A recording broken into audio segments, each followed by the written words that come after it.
The Whiskey Rebellion was a pivotal moment in American history, a spark that ignited the flames of federal authority and individual liberty.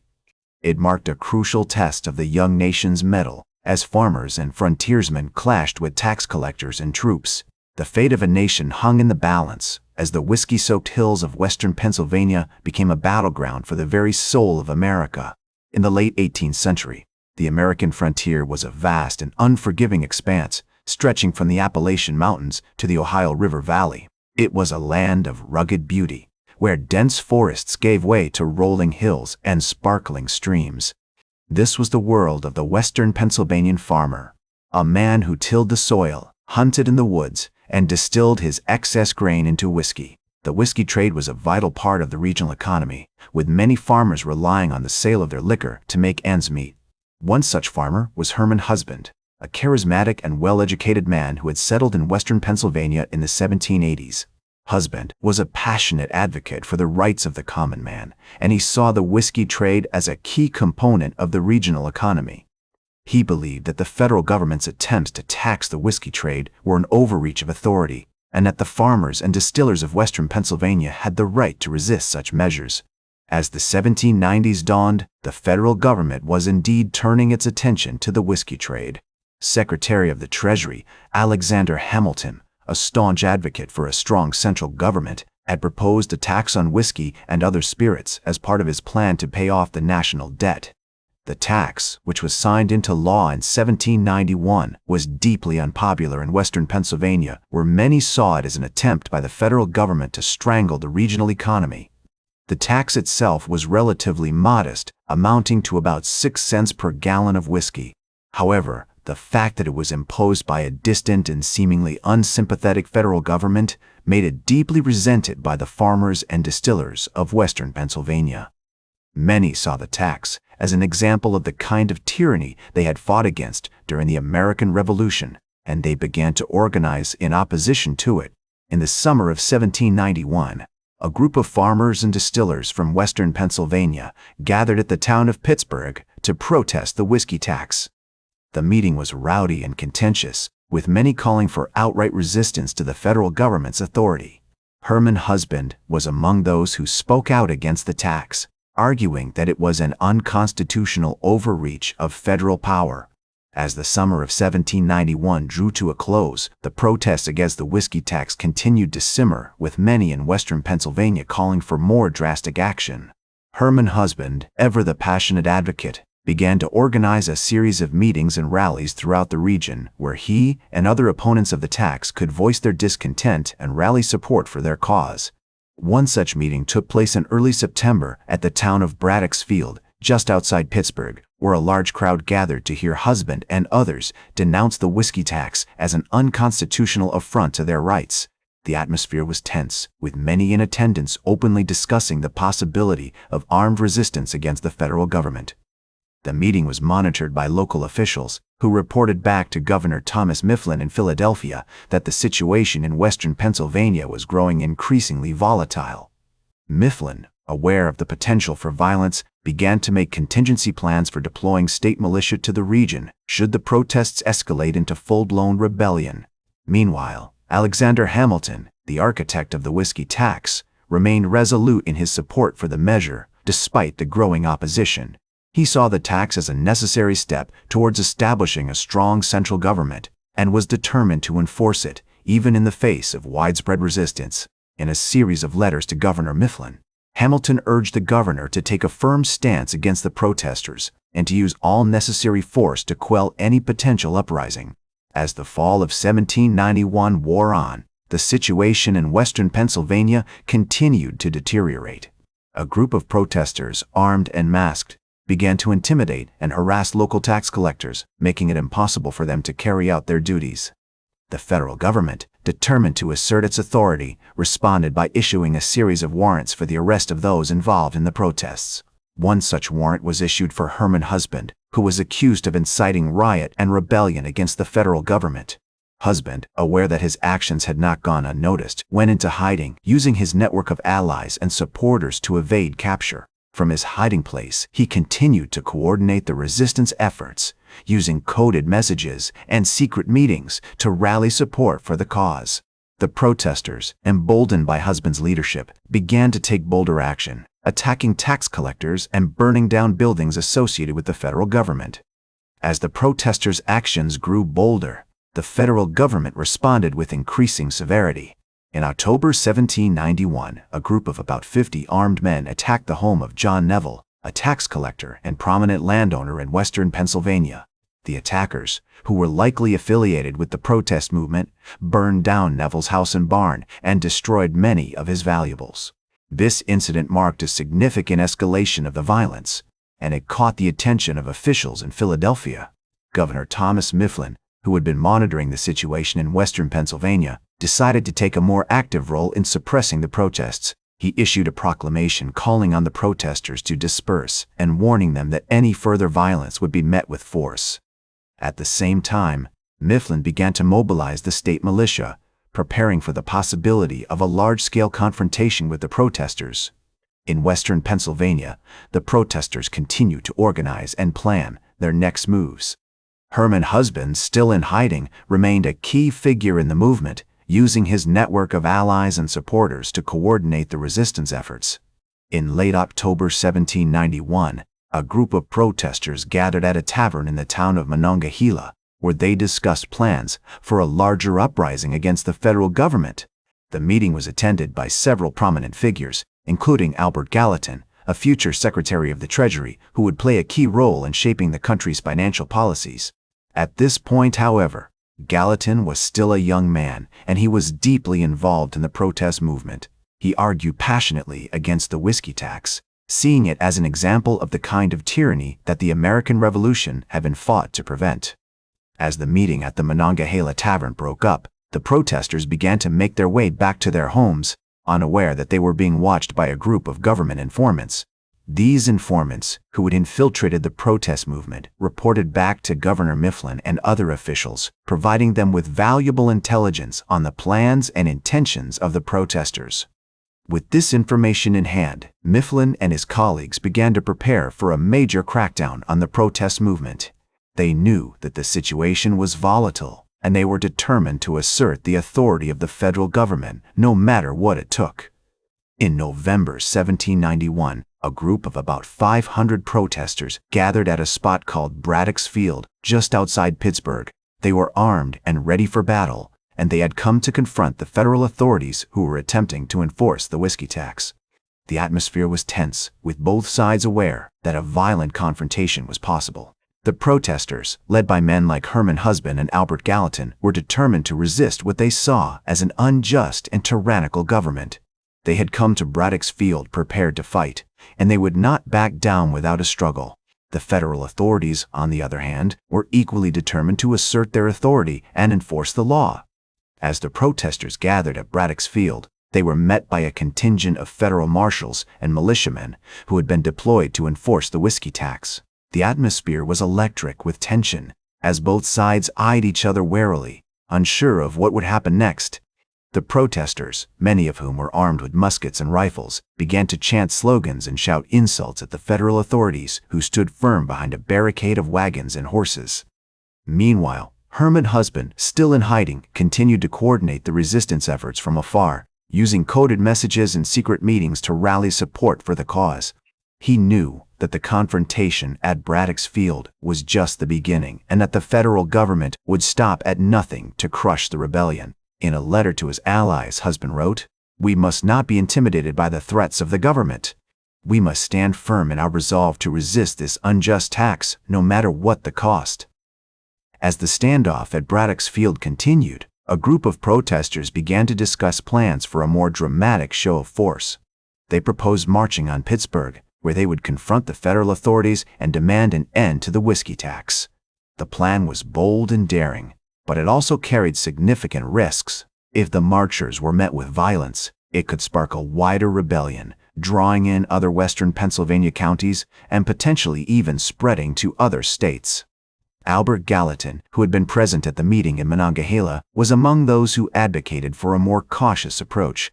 He argued that the protesters should focus on building support among the local population, rather than risking a confrontation with the federal authorities. But others, fueled by anger and a sense of injustice, were determined to take a stand. They saw the whiskey tax as just one part of a broader pattern of oppression in which the federal government was imposing its will on the western frontier without regard for the rights and interests of the people who lived there. As the debate raged on, a group of about 20 protesters decided to take matters into their own hands. They set out on horseback, riding towards Pittsburgh with the intention of confronting the federal authorities and sparking a wider rebellion. The group was led by a young man named James McFarland, who had lost his farm to debt collectors just a few months earlier. McFarland was determined to make a stand against the government, which he saw as responsible for his misfortunes. As James McFarland and his group of about 20 protesters rode towards Pittsburgh, they were met with a mixture of curiosity and hostility from the local population. Some people, sympathetic to their cause, offered them food and shelter, while others, loyal to the federal government, reported their movements to the authorities. The group's intentions were clear. They aimed to spark a wider rebellion against the whiskey tax, which they saw as an unjust imposition on the western frontier. On July 17, 1794, McFarland's group arrived at the home of John Neville, a wealthy landowner and tax collector who had been instrumental in enforcing the whiskey tax. Neville, aware of the growing unrest, had been warned by local officials to be on his guard, but he refused to back down. As the protesters approached, Neville stood firm, refusing to surrender or negotiate. The situation quickly escalated, with the protesters attempting to intimidate Neville and his family. The confrontation at Neville's home marked a turning point in the Whiskey Rebellion. The protesters' actions, while aimed at resisting the whiskey tax, were increasingly seen as violent and lawless by the federal authorities. President George Washington, who had been monitoring the situation from Philadelphia, began to take a harder line against the rebels. He saw their actions as a direct challenge to the authority of the federal government and was determined to crush the rebellion. In response to the escalating violence, Washington issued a proclamation on August 7, 1794, calling for the rebels to disperse and warning them that further resistance would be met with force. The proclamation was read aloud in towns and villages across western Pennsylvania, but it had little effect on the protesters, who continued to organize and mobilize. As tensions continued to rise, a group of about 500 protesters gathered at Braddock's Field, just outside Pittsburgh, on August 14, 1794. The atmosphere was tense, with both sides aware that a violent confrontation was possible. The protesters, many of whom were armed with muskets and rifles, began to chant slogans and shout insults at the federal authorities, who stood firm behind a barricade of wagons and horses. The situation was further complicated by the presence of several prominent leaders, including Herman Husband, who had been secretly coordinating the resistance efforts from afar. Husband, aware of the risks of confrontation, had been urging caution, but his words were increasingly ignored by the more radical elements among the protesters. As the standoff at Braddock's Field continued, a group of federal officials, led by Governor Thomas Mifflin of Pennsylvania, attempted to negotiate with the protesters. The officials offered amnesty to those who would surrender and disperse, but the protesters, fueled by anger and a sense of injustice, refused to back down. The situation was on the brink of violence, with both sides aware that a single spark could ignite a wider conflict. In the midst of this tense standoff, a young man named Oliver Miller attempted to mediate between the two sides. Miller, who had been a vocal opponent of the whiskey tax, had also been urging caution and restraint among the protesters. He saw the dangers of violent confrontation and was determined to find a peaceful resolution to the crisis. Miller's efforts were ultimately unsuccessful, as the protesters continued to demand an end to the whiskey tax and the federal authorities refused to back down. The situation at Braddock's Field remained volatile, with both sides dug in and refusing to compromise. As the days passed, the confrontation continued to escalate, drawing in more and more people from across western Pennsylvania. As the standoff at Braddock's Field continued, the federal authorities began to take a more aggressive stance against the protesters. On August 14, 1794, a group of about 200 militiamen, led by General Henry Lighthorse Harry Lee, arrived on the scene, bolstering the government's presence. The militiamen were largely made up of veterans from the Revolutionary War and their arrival marked a significant escalation of the conflict. The protesters, however, remained resolute in their demands. They saw the whiskey tax as an unjust imposition on their livelihoods and were determined to resist it by any means necessary. As tensions continued to rise, a group of protesters attempted to intimidate General Lee and his men, but they were met with firm resistance. The militiamen stood their ground, refusing to back down in the face of the protesters' aggression. Meanwhile, President George Washington was growing increasingly concerned about the situation in western Pennsylvania. He saw the Whiskey Rebellion as a direct challenge to the authority of the federal government and was determined to crush it. On August 20, 1794, he issued a proclamation calling for the rebels to disperse and warning them that further resistance would be met with force. The proclamation was read aloud in towns and villages across western Pennsylvania, but it had little effect on the protesters. As the situation continued to deteriorate, a group of federal officials, led by Secretary of the Treasury Alexander Hamilton, began to make plans for a more decisive action against the rebels.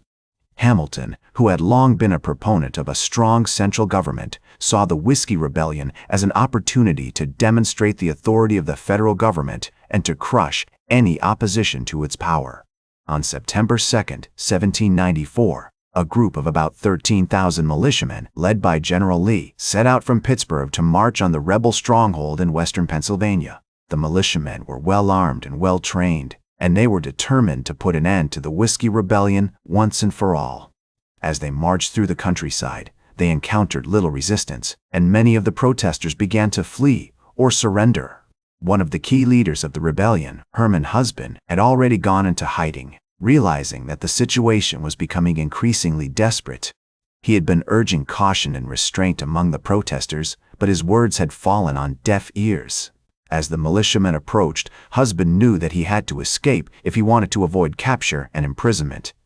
The militiamen continued their march, arriving in the town of Bedford on September 9, 1794. The protesters, realizing that they were outnumbered and outgunned, began to surrender or flee. By September 14, 1794, the Whiskey Rebellion was effectively over, and the federal authorities had reasserted their control over western Pennsylvania. The aftermath of the rebellion saw many of its leaders arrested and charged with treason. Herman Husband was eventually captured and imprisoned, although he was later released due to his poor health. The whiskey tax remained in place, but it was eventually repealed in 1802. The Whiskey Rebellion had been a significant challenge to the authority of the federal government, but in the end, it had been crushed by the determination and force of the federal authorities. As the dust settled on the rebellion, President Washington reflected on the significance of the event. He saw the Whiskey Rebellion as a test of the federal government's authority and a demonstration of its ability to enforce its laws. The rebellion had also highlighted the need for a stronger and more effective system of government, one that could respond quickly and decisively to challenges to its authority. As the federal authorities reasserted their control over western Pennsylvania, they began to round up the leaders of the rebellion and bring them to justice. In November 1794, a grand jury was convened in Philadelphia to hear the cases against the rebels. The jury indicted 24 men, including Herman Husband, on charges of treason, riot, and unlawful assembly. The trials were held in the summer of 1795, with Supreme Court Justice William Paterson presiding. The prosecution, led by Attorney General William Bradford, presented a strong case against the defendants, highlighting their role in organizing and participating in the rebellion. The defense, on the other hand, argued that the rebels had been motivated by a desire to protect their rights and liberties, rather than to overthrow the government. In the end, only two men, Philip the Gaul and John Mitchell, were found guilty of treason. They were sentenced to death by hanging, but were later pardoned by President Washington. The other defendants were either acquitted or found guilty of lesser charges, such as riot and unlawful assembly. The aftermath of the rebellion also saw a number of civil suits brought against the rebels, seeking damages for the destruction of property and the disruption of business. Many of the rebels were forced to pay significant fines and restitution, which further weakened their economic position. As the dust settled on the rebellion, the federal government took steps to strengthen its authority in western Pennsylvania. In 1795, Congress passed a law creating a new federal court for the Western District of Pennsylvania, with jurisdiction over cases involving federal laws and treaties. The court was given the power to try cases involving treason, riot, and other crimes against the federal government. The Whiskey Rebellion also had significant consequences for the whiskey industry in western Pennsylvania. The rebellion had disrupted the trade, and many distillers had been forced to shut down their operations. In the aftermath of the rebellion, the federal government took steps to encourage the growth of the industry, including reducing the tax on whiskey and providing subsidies to distillers. As the years passed, the whiskey industry in western Pennsylvania began to recover, and the region became known for its high-quality whiskey. The legacy of the Whiskey Rebellion continued to be felt, however, with many residents of the region remaining skeptical of federal authority and protective of their rights and liberties. In 1800, Thomas Jefferson was elected president, and he took steps to reduce the power of the federal government and promote states' rights. One of his first acts as president was to repeal the whiskey tax, which had been a major factor in the rebellion. The repeal was seen as a victory for the people of western Pennsylvania, who had fought so hard against the tax. The Whiskey Rebellion also had a lasting impact on the development of the United States. It marked an important turning point in the country's history, as the federal government asserted its authority and established its power to enforce its laws. The rebellion also highlighted the need for a stronger and more effective system of government, one that could respond quickly and decisively to challenges to its authority. In the years following the rebellion, the federal government took steps to strengthen its institutions and promote national unity. The rebellion had shown that the country was still fragile and vulnerable to internal conflicts, but it had also demonstrated the resilience and determination of the American people. As the United States continued to grow and develop, it would face many more challenges and conflicts, but the legacy of the Whiskey Rebellion would remain an important part of its history and identity. The Whiskey Rebellion stands as a pivotal moment in American history, a testament to the enduring tension between individual liberty and federal authority. This fiery spark of resistance not only shaped the young nation's understanding of its own power, but also paved the way for future struggles and triumphs. Thank you for joining me throughout this historical journey. That's all for today's History with Herodotus. Remember to like, share, and subscribe, and until next time, remember that, to understand the present, we must first understand the past.